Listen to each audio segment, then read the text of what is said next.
Hi everyone and welcome back to my channel. If you like this tutorial, don't forget to subscribe and give us a huge thumbs up. This is today's project, but if you want to learn a lot more in the world of crochet, I invite you to join Crafty Crocheters, a masterclass where you will learn everything from absolute beginners to advanced in the world of crochet.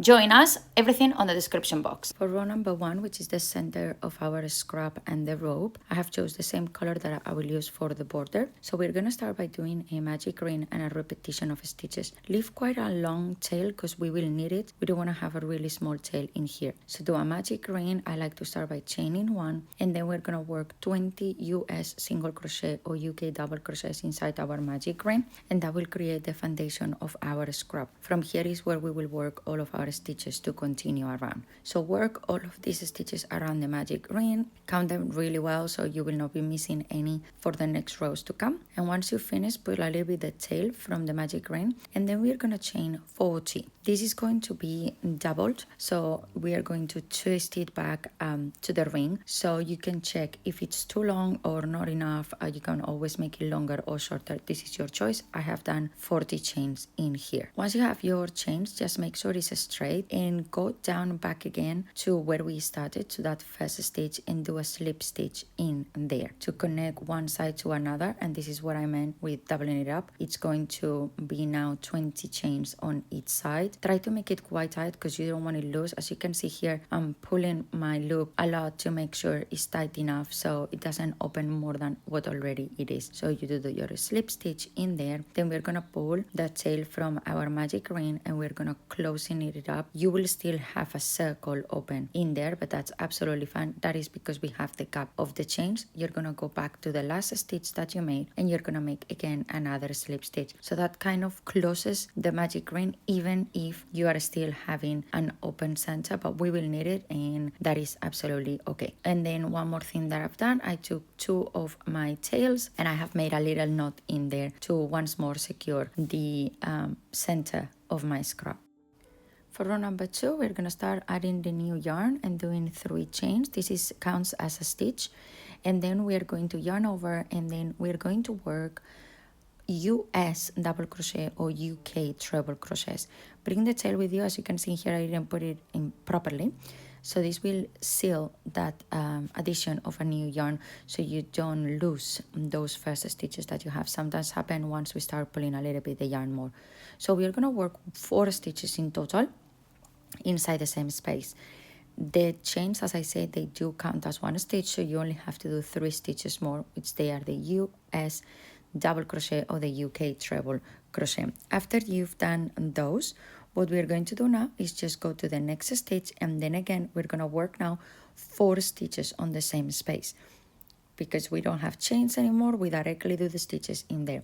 And you're going to repeat this across the entire circle that we have made before, finishing row number 2 with 80 stitches in total, by doing 4 stitches inside the same space across the entire circle. And as you can see, I still bringing my tail with me until it's completely hidden underneath one of the stitches. This is how it should look by the end of row number 2, and we are ready for row number 3 with 3 chains and 3 US double crochet or UK treble crochets on the same space that the chains. It might be slightly tight, but just try your best to work in there. And what we're going to do is we're going to repeat the same that we've done on row number 2, which is on the other stitches. Remember, we were having 80. You're going to work 4 US double crochets or UK treble crochets around, finishing row number 3 and this project with 320 stitches worked. Work them all up, and then I'm gonna come back here to you to show you how to finish this project. It only consists of 3 rows plus the edge.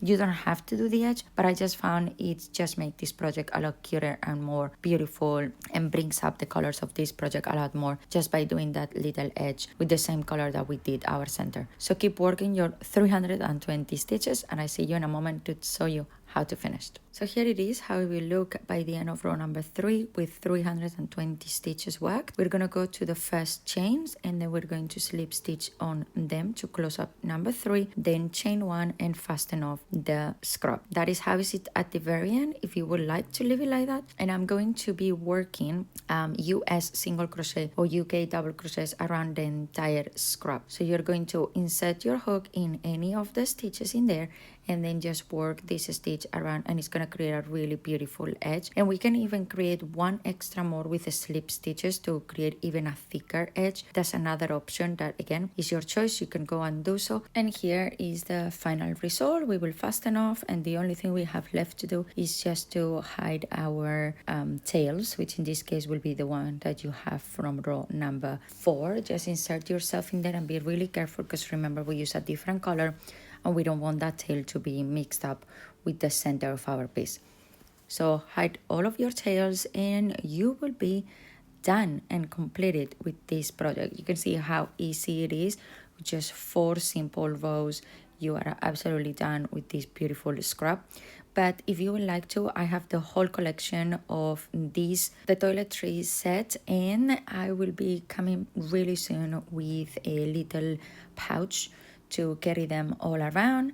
And if you want it to be out even sooner than what is already planned, please let me know in the comments, so I will publish it as soon as possible for you to have it ready, so you can always gift this to someone, or you can sell it online, or whatever it is that you prefer. Remember, all of my patterns are as well on my vlog available, so just go and have a look. Thank you so much for watching. Don't forget to subscribe, press the notification bell, and give us a huge thumbs up, and I see you on the next one. And in the meantime, why not check this next video.